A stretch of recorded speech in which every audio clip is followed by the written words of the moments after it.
नमस्कार, आप देख रहे हैं के न्यूज। मैं हूं आपके साथ तन्वी। बुलेटिन की शुरुआत करते हैं बड़ी खबर के साथ। जम्मू कश्मीर के सांबा में दिखी ड्रोन गतिविधि। वायु रक्षा प्रणाली ने हवा गिराए पाकिस्तानी ड्रोन। बाज नहीं आ रहा, पाकिस्तानी सेना बाज नहीं आ रही। तो यह अहम जानकारी आपको बता रहे हैं। वायु रक्षा प्रणाली ने पाकिस्तानी ड्रोन गिराए, बाज नहीं आ रही पाकिस्तानी सेना।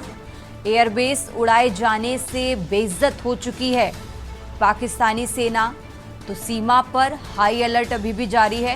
तेज सायरन के बाद आसमान में ड्रोन दिखे। भारत की सीमा में सेंध अब बर्दाश्त नहीं की जाएगी। तो यह अहम जानकारी आपको बता रहे हैं। अभी भी बॉर्डर के पास इलाकों में अलर्ट पर रखा गया है। जम्मू कश्मीर के सांबा में ड्रोन गतिविधि दिखी है और यही कारण है कि हाई अलर्ट पर बॉर्डर के पास वाले इलाकों को रखा गया है।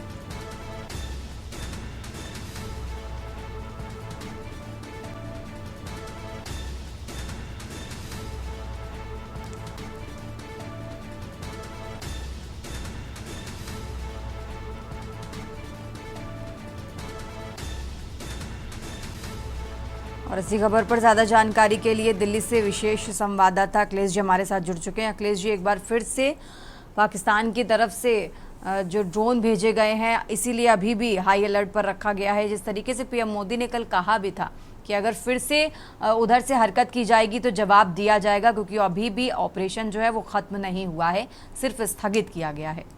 अखिलेश जी,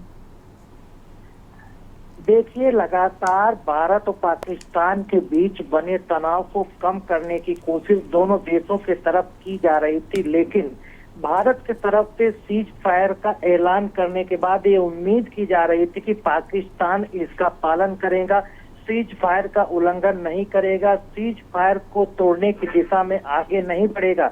लेकिन सीज फायर का ऐलान होने के बाद से लगातार पाकिस्तान के तरफ से ड्रोन उड़ाए जा रहे हैं। हालांकि भारतीय सेना के तरफ से इन संदिग्ध ड्रोन्स को लगातार जवाब दिया जा रहा है और जवाबी कार्रवाई की जा रही है। लेकिन फिर भी ये सवाल उठता है कि आखिरकार पाकिस्तान पर कितना भरोसा किया जाए। सीज फायर करके भले उस पर भरोसा किया गया हो, लेकिन ऑपरेशन सिंदूर को प्रधानमंत्री की तरफ से कहा गया है कि उसको बंद नहीं किया गया है, रद्द नहीं किया है। वो चलता रहेगा, तब तक चलता रहेगा जब तक पाकिस्तान के अंदर पलते पोसते आतंकवाद को खत्म नहीं किया जा सकता। और अगर पाकिस्तान के तरफ से आतंकवाद को बढ़ावा देने के लिए या किसी तरह की संदिग्ध हरकत की जाएगी तो उसको भारतीय सेना के तरफ से मुंहतोड़ जवाब दिया जाएगा। कल बीती रात इतना सब कुछ होने के बाद जम्मू कश्मीर के सांबा क्षेत्र में कई संदिग्ध ड्रोन देखे गए, जिन पर भारतीय सेना ने जवाबी कार्रवाई करके उनको नष्ट किया। इसके अलावा चंडीगढ़ के क्षेत्र में भी ब्लैकआउट करना पड़ा। राजस्थान के कई इलाके थे जहां पर ब्लैकआउट करना पड़ा। जम्मू कश्मीर के कई इलाके थे जहां पर ब्लैकआउट करना पड़ा। जब संदिग्ध ड्रोन्स दिखाई दिए उसके बाद ब्लैकआउट किया गया। यहाँ तक भी अमृतसर के एयरपोर्ट्स की उड़ानों को रद्द करना पड़ा और वहां की उड़ानों को दिल्ली डाइवर्ट किया गया। तो ये कह सकते हैं कि किस तरह से संदिग्ध ड्रोन उड़ रहे थे। भारतीय सेना और भारतीय सरकार ने अलर्ट में रहने के कारण इन सभी चीजों को एहतियात बरतते हुए ड्रोन्स पर जवाबी कार्रवाई की। लेकिन ये सबसे बड़ी बात है कि आखिरकार इन नापाक हरकतों वाला पाकिस्तान कब अपने नापाक इरादे बंद करेगा। क्या पाकिस्तान के अंदर सेना और सरकार के बीच वो तालमेल नहीं है?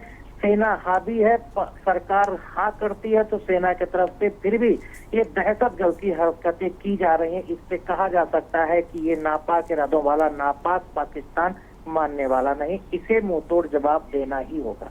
तन्वीर, ठीक है अखिलेश जी, आप हमारे साथ बने रहिए, हम आगे भी आपसे अपडेट लेते रहेंगे। और ये अहम जानकारी आपको बता रहे हैं, जहां सीमा पर अभी भी हाई अलर्ट जारी है। तेज सायरन के बाद आसमान में ड्रोन दिखे और इसी के चलते हाई अलर्ट पर रखा गया है। खबरों में आगे बढ़ते बात कर रहे हैं दिल्ली की। क्रिकेट फैंस के लिए बड़ी खुशखबरी है। अब दिल्ली से खबर आपको बता रहे हैं 17 मई से दोबारा शुरू होगा आईपीएल। तो यह अहम जानकारी आपको बता रहे हैं, आईपीएल 2025 को फिर से शुरू करने की अनाउंसमेंट कर दी गई है। 17 मई से दोबारा शुरू होगा आईपीएल। 3 जून को खेला जाएगा आईपीएल का फाइनल मैच। तो मुंबई, बेंगलुरु, जयपुर में ये मुकाबले होंगे जो कि बचे हुए, और इसी के साथ अहमदाबाद, लखनऊ में भी बचे हुए मुकाबले होंगे।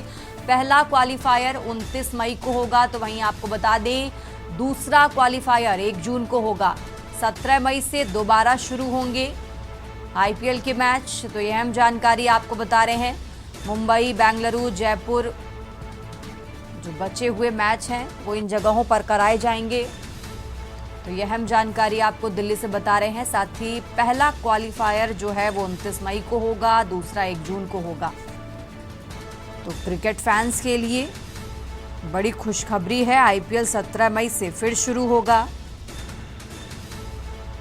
6 जगहों पर 17 मैच जो कि बचे हुए हैं वो खेले जाएंगे। और ज़्यादा जानकारी के लिए इसी के साथ हमारे साथ अखिलेश जी लगातार जुड़े हुए हैं। अखिलेश जी, जिस तरीके से भारत पाकिस्तान के बीच जो संघर्ष चल रहा था उसका असर आईपीएल पर भी पड़ा, सस्पेंड किया गया, और अब एक बार फिर से 17 मई से इसकी शुरुआत होने वाली है। देखिए, भारत पाकिस्तान के बीच बढ़े तनाव के बीच टाटा आईपीएल 2025 को रद्द कर दिया गया था। इसको फिर से शुरू करने की घोषणा कर दी गई है। 17 मई 2025 से फिर टाटा आईपीएल 2025 की शुरुआत होगी और 3 जून तक आईपीएल खेला जाएगा। इस दौरान 6 स्थानों पर आईपीएल के मैच खेले जाएंगे। कुल 17 मैच खेले जाने हैं।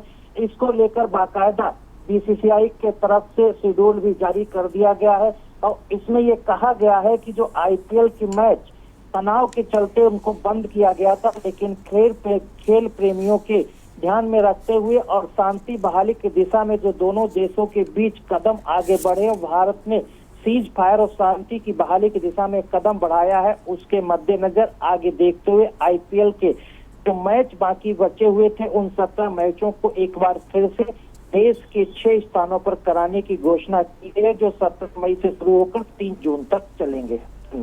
ठीक है अखिलेश जी, आप हमारे साथ बने रहिए, हम आगे भी आपसे जानकारी लेते रहेंगे। और क्रिकेट फैंस के लिए बड़ी खुशखबरी है, आईपीएल एक बार फिर से 17 मई से शुरू होने वाला है।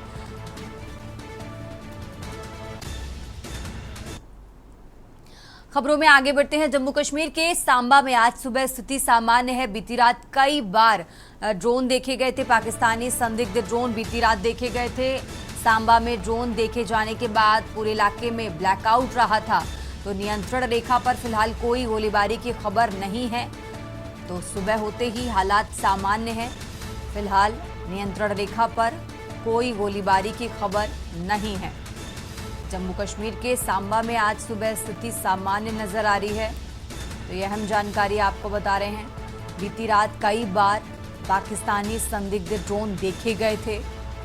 सांबा में ड्रोन देखे जाने के बाद पूरे इलाके में ब्लैकआउट रहा। फिलहाल नियंत्रण रेखा पर कोई गोलीबारी की खबर नहीं है।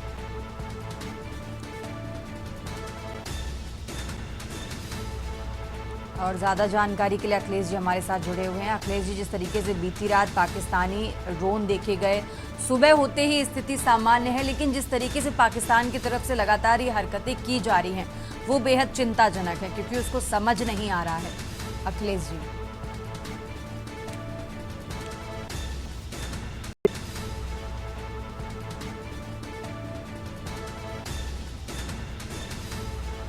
अखिलेश जी से संपर्क नहीं हो पा रहा है, हम दोबारा कोशिश करेंगे। और ये अहम जानकारी आपको बता रहे हैं, जहां सांबा में ड्रोन देखे जाने के बाद पूरे इलाके में ब्लैकआउट रहा।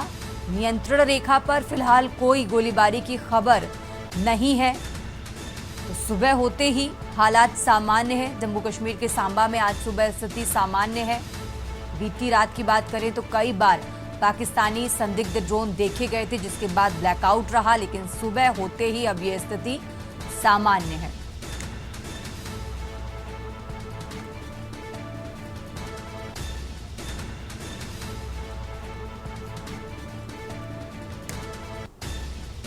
और ज्यादा जानकारी के लिए अखिलेश जी हमारे साथ जुड़े हुए हैं। अखिलेश जी, जिस तरीके से बीती रात पाकिस्तानी ड्रोन देखे गए, सुबह होते ही स्थिति तो सामान्य हो गई, लेकिन जिस तरीके से पाकिस्तान की तरफ से लगातार ये जो हरकतें की जा रही हैं, ये बेहद चिंताजनक है। देखिए रणबीर, आपको बता दें कि जिस प्रकार से सीज फायर की दिशा में भारत आगे बढ़ रहा था और पाकिस्तान से उम्मीद भी कर रहा था कि वो भी सीज फायर की दिशा में आगे कदम उठाएगा, लेकिन लगातार बीती रात में जम्मू कश्मीर के सावा क्षेत्र में ड्रोन्स देखे गए और संदिग्ध ड्रोन की वजह से वहां ब्लैकआउट करना पड़ा। और यहाँ तक भी इन जो ड्रोन्स की लगातार संदिग्ध गतिविधियां दिखाई गई, उसके वजह से भारतीय सेना के तरफ से जवाबी कार्रवाई की गई। लेकिन ये कहा जाता है कि पाकिस्तान के तरफ से सीज फायर की गुहार लगाई गई और अंतर्राष्ट्रीय स्तर पर पाकिस्तान गिड़गिड़ाया। उसके बाद भारत के तरफ से सीज फायर का ऐलान किया गया, लेकिन पाकिस्तान आज भी सीज फायर मानने को तैयार नहीं है।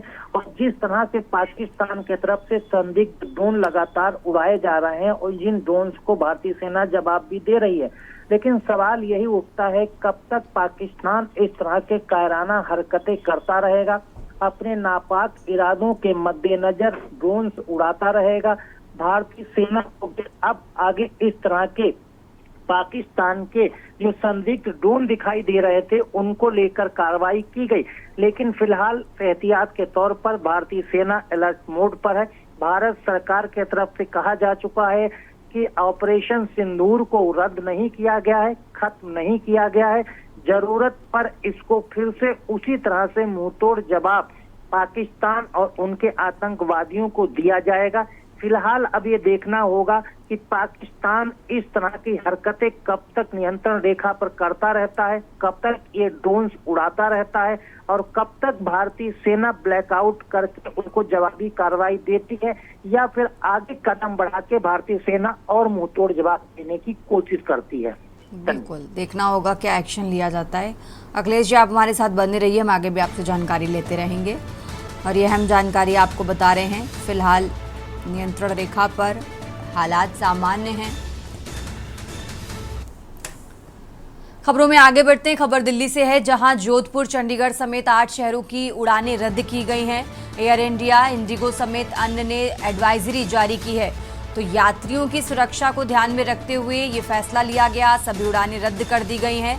जम्मू, लेह, जोधपुर की उड़ानें रद्द रहेंगी। दिल्ली से खबर आपको बता रहे हैं, जम्मू, लेह, जोधपुर, अमृतसर और भुज की उड़ानें रद्द रहेंगी।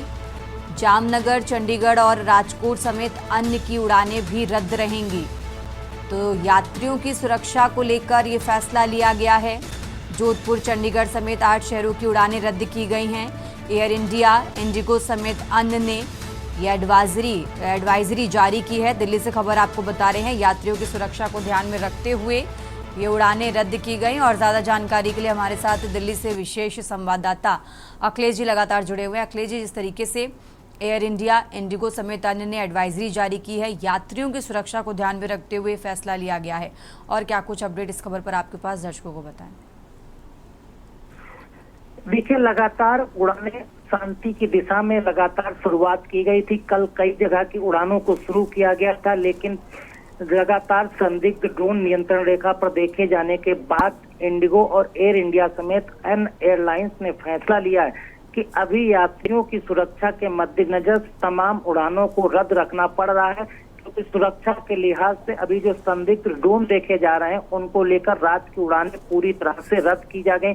दिल्ली से जोधपुर जाने वाली चंडीगढ़, लेह, लद्दाख, जम्मू, ये तमाम ऐसी फ्लाइट हैं जो लगातार उड़ानें भर रही थी कल दिन में, लेकिन शाम होते होते इन उड़ानों को रद्द कर दिया गया और कई उड़ानों को दिल्ली डाइवर्ट करना, अमृतसर, जोधपुर जैसी उड़ानों को दिल्ली डाइवर्ट किया गया। और इसको लेकर अब इंडिगो और एयरलाइंस की तरफ से बाकायदा सोशल मीडिया पर पोस्ट करके अपने यात्रियों को सूचना दी गई है कि वो यात्रियों की सुरक्षा के मद्देनजर लेह, लद्दाख, जम्मू, जोधपुर, चंडीगढ़, अमृतसर समेत तमाम ऐसे स्थान हैं जहां जो नियंत्रण रेखा के आसपास के एयरपोर्ट्स बने हैं, हवाई पट्टी बनी है, वहां की उड़ानें फिलहाल सुरक्षा के लिहाज से रद्द की जाती हैं और तब तक इनको रद्द रखा जाएगा जब तक सुरक्षा के लिहाज से सब कुछ समय अनुकूल नहीं होगा। शांति बहाली और शांति दिखनी चाहिए। इस तरह से यात्रियों को वो अभी सुरक्षा के लिहाज से खतरे में नहीं डाल सकते हैं। और इसके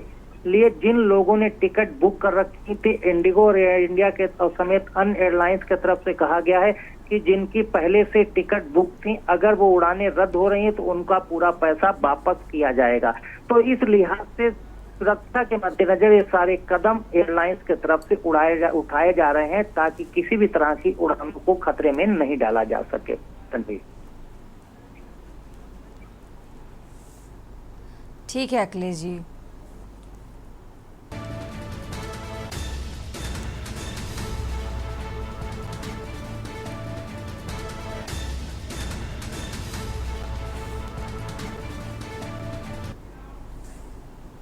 खबरों में आगे बढ़ते बात कर रहे हैं दिल्ली की। दिल्ली से खबर आपको बता रहे हैं, आज से देश भर में तिरंगा यात्रा निकालेगी बीजेपी। तो बीजेपी जनता को बताएगी ऑपरेशन सिंदूर की उपलब्धियां। 13 से 23 मई तक निकालेगी बीजेपी तिरंगा यात्रा। दिल्ली से बड़ी खबर आपको बता रहे हैं, तिरंगा यात्रा में शामिल होंगे पार्टी के नेता और कार्यकर्ता। तो बीजेपी जनता को बताएगी ऑपरेशन सिंदूर की उपलब्धियां। दिल्ली से खबर आपको बता रहे हैं, 13 से 23 मई तक निकालेगी बीजेपी तिरंगा यात्रा। तो ये अहम जानकारी आपको बता रहे हैं। और इसी खबर पर ज्यादा जानकारी के लिए हमारे साथ दिल्ली से विशेष संवाददाता अखिलेश जी लगातार जुड़े हुए हैं। अखिलेश जी, जिस तरीके से आज से बीजेपी तिरंगा यात्रा की शुरुआत करने वाली है, ऑपरेशन सिंदूर की उपलब्धियां इसमें बताई जाएंगी, लेकिन जिस तरीके से जो सवाल चल रहे हैं लोगों के मन में, आप चाहे सोशल मीडिया उठा के देखिए या कुछ भी, जिस तरीके से सीज फायर हुआ तो सवाल ये उठ रहे हैं कि सरकार ने सीज फायर क्यों कर लिया। तो क्या इस तिरंगा यात्रा के बाद ये सवाल जो लोगों के मन में है वो खत्म हो जाएगा? अखिलेश जी, देखिए तन्वी, यही कहा जा सकता है कि सीज फायर भारत सरकार के तरफ से ऐलान किया गया और उसको लेकर लगातार देश की जनता और विपक्षी नेताओं और राजनीतिक पार्टियों के द्वारा जो सवाल उठाए जा रहे हैं, वो सवाल लगातार बड़ी संख्या में सोशल मीडिया में तैर रहे हैं। इन सभी सवालों का जवाब देने की दौर में दिशा में कहा जा सकता है कि भारतीय जनता पार्टी के तरफ से फैसला लिया गया है कि 10 दिन लगातार भारतीय जनता पार्टी के नेता, मंत्री, कार्यकर्ता और उनकी बीजेपी शासित राज्यों के मंत्री को ड्यूटी लगाई जाएगी कि वो पूरे देश भर की निकलने वाली तिरंगा यात्रा में शामिल हो और देश की जनता को समझाने की कोशिश करें कि ऑपरेशन सिंदूर जो भारत सरकार के तरफ से चलाकर फैसला लिया गया और सेना ने उसको अंजाम दिया और भारतीय सेना के तरफ से ऑपरेशन सिंदूर के दौरान किस तरह से पाकिस्तान को मुंहतोड़ जवाब दिया गया, पाकिस्तान के अंदर बैठे आतंकवादियों के ठिकानों को नष्ट किया गया, पाकिस्तान की सैन्य ठिकानों को बर्बाद किया गया और पाकिस्तान की सरकार को एक कड़ा जवाब भी दिया गया। ये तमाम तरह के संदेश जो भारत सरकार के तरफ से दिए गए, खासकर प्रधानमंत्री ने कल शाम 8 बजे राष्ट्र के नाम संबोधन में ये सारी बातें रखी हैं। इन्हीं सभी बातों को लेकर भारतीय जनता पार्टी के नेता, पदाधिकारी, कार्यकर्ता और भाजपा शासित राज्यों के मंत्री इन तिरंगा यात्राओं में 10 दिन लगातार शामिल होंगे। 13 मई से लगातार शुरू होने वाली ये यात्रा 13 मई से शुरू 23 मई तक चलेगी और 10 दिन चलने वाली तिरंगा यात्रा में ये लगातार देश की जनता को समझाने की और बताने की कोशिश की जाएगी किस तरह से ऑपरेशन सिंदूर में भारत को बड़ी उपलब्धि मिली है, भारत ने बड़ी सफलता हासिल की है, भारत ने राष्ट्रीय ही नहीं अंतरराष्ट्रीय स्तर पर ये बताने की कोशिश की है कि भारत कितना मजबूत है, भारत सैन्य के लिहाज से कितना मजबूत है, भारतीय सेना करारा और कड़ा जवाब देने के लिए अपने पड़ोसी दुश्मनियों के लिए कारगर है। और देखना होगा कि इस तिरंगा यात्रा के बाद ये जो सवाल हैं क्या वो खत्म हो जाएंगे। अखिलेश जी, बहुत बहुत शुक्रिया आपका तमाम जानकारी दर्शकों तक पहुंचाने के लिए। और दिल्ली से बड़ी खबर आपको बता रहे हैं, जहां आज यानी 13 मई से बीजेपी की तिरंगा यात्रा निकालने की तैयारी है। खबरों का सिलसिला लगातार जारी है। फिलहाल यहाँ रुकेंगे एक छोटे से ब्रेक के लिए। आप देख रहे हैं के न्यूज खबरों का।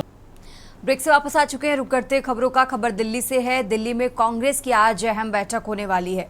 3 बजे का समय है जब नई दिल्ली में कांग्रेस की बड़ी बैठक होगी। कांग्रेस मुख्यालय 24 अकबर रोड नई दिल्ली में मंथन किया जाएगा। इस बैठक में सोनिया गांधी, मल्लिकार्जुन खड़गे शामिल होंगे। राहुल गांधी समेत कांग्रेसी नेता इस बैठक में मौजूद रहेंगे। तो पीएम मोदी के राष्ट्र के नाम संबोधन पर इस बैठक में कांग्रेस पार्टी चर्चा करेगी। तो दिल्ली से बड़ी खबर आपको बता रहे हैं, कांग्रेस की आज अहम बैठक होगी। दोपहर 3 बजे नई दिल्ली में कांग्रेस की बड़ी बैठक होने वाली। इस बैठक से जुड़ी अहम जानकारी आपको बता रहे हैं, जहां पीएम मोदी के राष्ट्र के नाम संबोधन पर इस बैठक में चर्चा करेगी कांग्रेस पार्टी।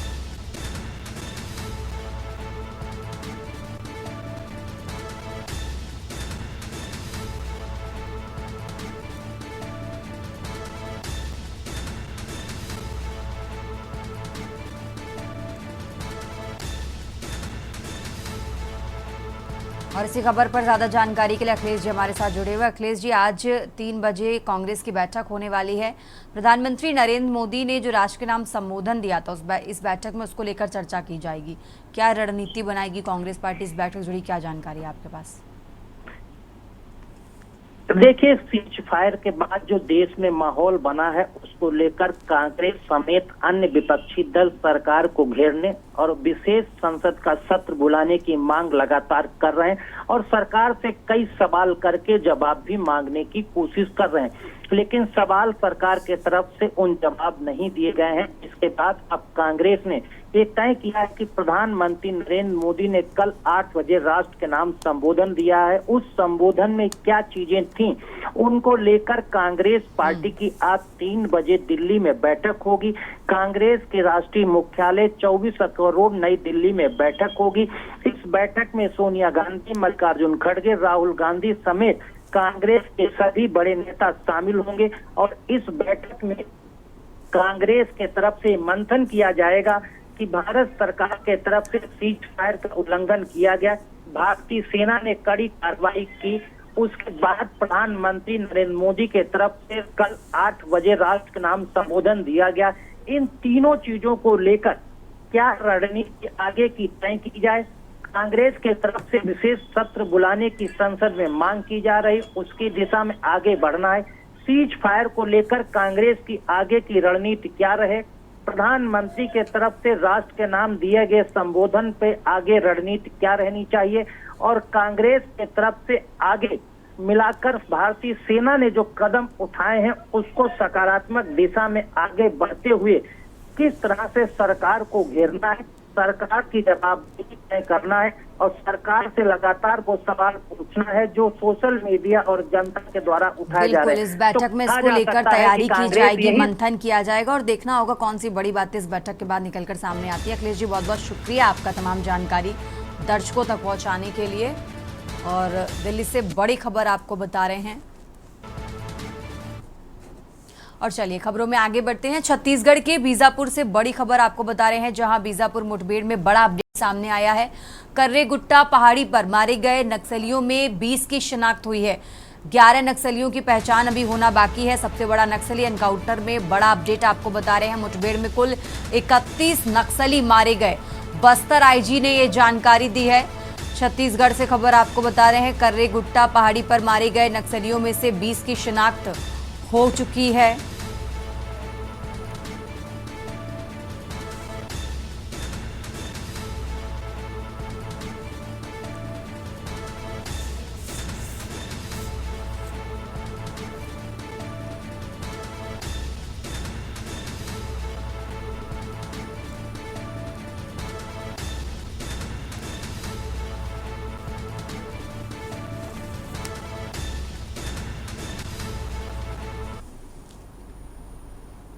इस बुलेटिन में फिलहाल इतना ही। आप देखते रहिए के न्यूज इंडिया।